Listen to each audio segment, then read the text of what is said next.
Everyone, so this is the summary of the story Deliverance by Premchand.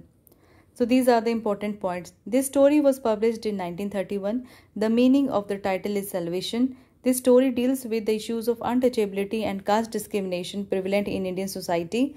This story is about the hardships of Dukhi, a tanner. So this is the story.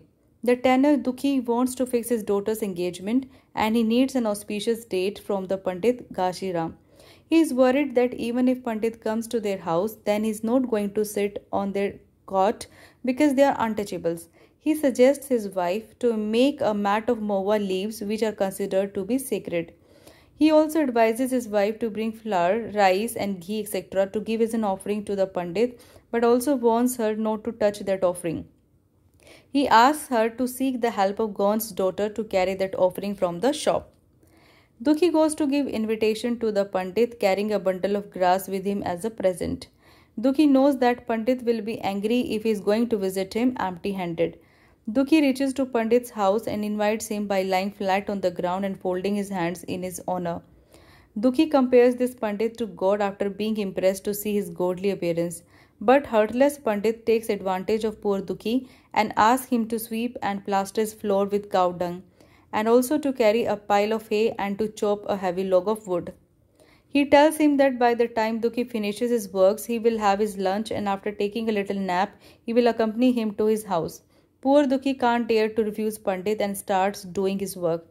He has not eaten anything since morning and this work starts taking a heavy toll upon him.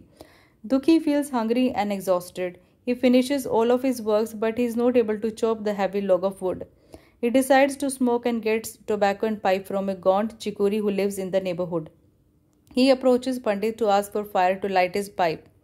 But Pandit's wife starts abusing Dukhi and throws charcoal at him from a distance and big sparks fall on Dukhi's head. But still Dukhi starts to strike that heavy log of wood again. Chikuri feels pity for him and criticizes Pandit for making him work without offering him anything to eat. Dukhi is very exhausted and feels dizzy. Pandit comes outside and encourages him to strike that log of wood again. Dukhi puts all of his strength in his last strike and loses consciousness and dies. Nobody comes to take his corpse because of fear of police investigation. When Dukhi's body starts stinking, then Pandit ties his legs to a rope and drags him out of the village where dogs and crows eat his body.